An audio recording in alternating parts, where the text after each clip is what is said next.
Darling, it is Black History Month, and you see these luscious little lips. Baby, that is clock beauty. Get into it.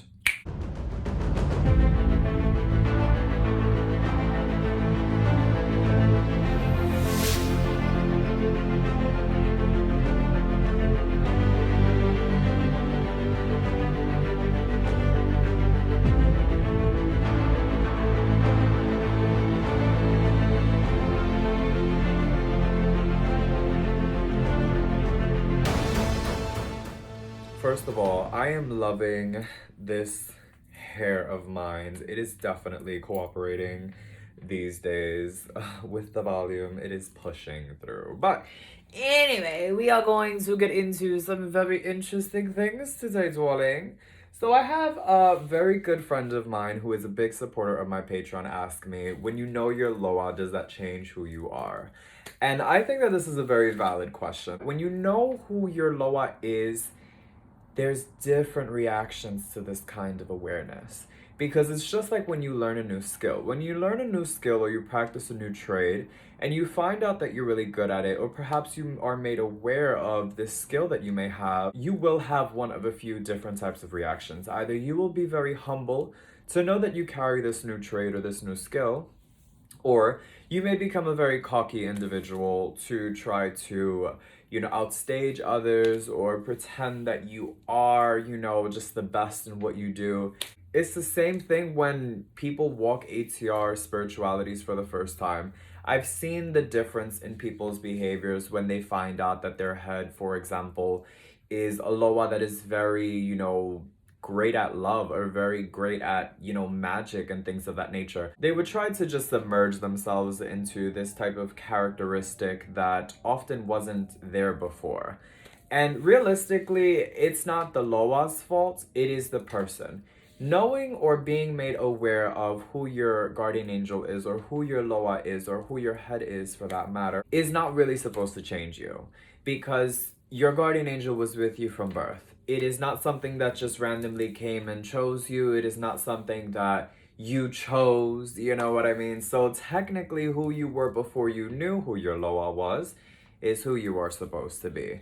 The only issue that really comes about with knowing your Loa is a lot of people tend to try to be like the Loa. I've seen this in groups of people or in types of personalities where people are insecure with themselves, and so they feel like they need to take on the personification of the Loa, or they need to take on the facets of the Loa or the vueltas of the Loa in order to encompass the void which they feel within themselves that they lack. And I've seen this in people, perhaps, that can't grab someone's attention. You will note that they will start to behave in very flirtatious ways, and start wearing the color yellow, and start wearing the color green, and start wearing gold. And this is, of course, all in the likeness of what a Loa such as Anaisa would be wearing. I noticed that a lot of people would even go beyond that to start posting on their page everything about their Loa. They will start, putting in their bio that they are a mambo, a babaloa, and all of these things trying to invoke again these personifications of power. Number one, it is a disrespect. Number two, knowing your Loa is not supposed to make you a cockier individual. The path of voodoo is one of healing. The path of voodoo is one of growth, not just spiritual, but also educational, intellectual, Character development is also part of walking the voodoo path the right way. And it's definitely not one where you are supposed to be power hungry or supposed to be, like your Loa to the point that you forget who you are, or you are no longer your authentic self. If the Loa definitely inspire you to be a better version of yourself, that is one thing. But to go on and, wear their colors day in and day out and pretend that you are them, that is something that definitely happens when people tend to know their Loa. And that usually happens with, again, insecure people who feel like they lack that sort of power, and so they try to personify it by taking on the characteristics of their loa. So there's a few beautiful things about knowing your loa, and a few of these beautiful things is when you are made aware of what walks with you and protects you, you are able to be more grateful directly to that ancestral force that has been with you for a very long time, since you were a child, and even perhaps before then, lifetimes ago, right? Because in the 21, I know, and in voodoo culture, there is a belief in, we reincarnate into our lineages or we come back, right? So that is something that, is very comforting when you know what has been passed down to you that you may have had before. The voodoo loa are definitely very familiar to us when we learn who they are. We feel that connection to knowing who these ancestral deities are to us. We feel even more empowered and protected when we know, who our guardian angel is. And essentially, in knowing your, ancestral loa or knowing your head, it is even more empowering because you therefore know who you should be consulting with in order to reach your highest state or purpose on earth. Knowing your head loa is also such a beautiful thing to know because when you know your head loa, you understand more of yourself. You understand more of yourself through seeing them or through seeing, yourself through them, right? Because oftentimes, many times, do we actually have characteristics that are of the loa. We are not the loa, but we have characteristics that are them, especially because many loa have human characteristics. For the most part, a lot of them, in fact, did live and die. A lot, not all, but a lot. So, in part, knowing your loa helps you to understand or better understand yourself and how to heal parts of you that you have been struggling to heal from, especially when you consult your loa via going to a practitioner, a servidor, a papaloa, a mambo, a ongan, for that matter.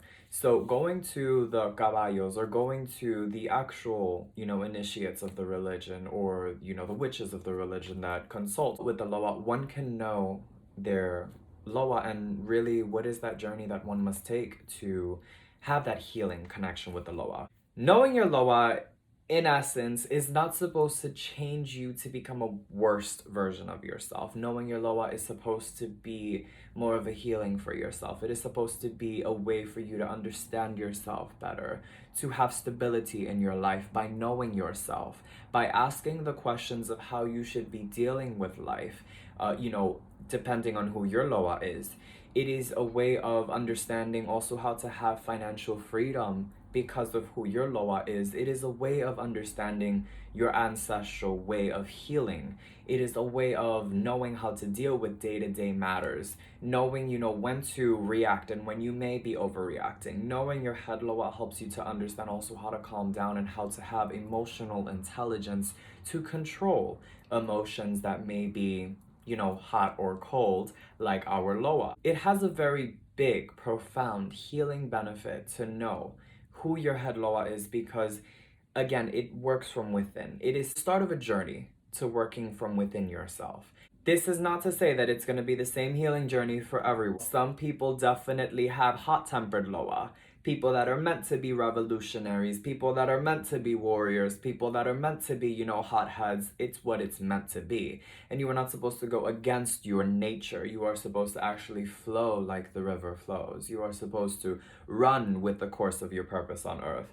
However, it is about having a balance to know when to be running that course and when to stop and relax and, heal yourself and understand to separate trauma from healing and things of that nature. So again, it's a very profound thing to know who your head loa is, but you also have to have a very understanding teacher, patient teacher, someone who is going to teach you the right ways of working with your loa, because there are many people that walk the 21 Haitian, West African voodoo, and they walk it and they work it for the money. And realistically, the loa do not exist primarily to be for the purpose of just power and money. The loa are definitely existent in our life for more than that. But again, we are the ones that choose how we want to work with our loa. And for me, myself, that has been working with the loa for years and years, I can only really say that when you don't come into voodoo with that mindset of I want to take control and I want to have power and I want money,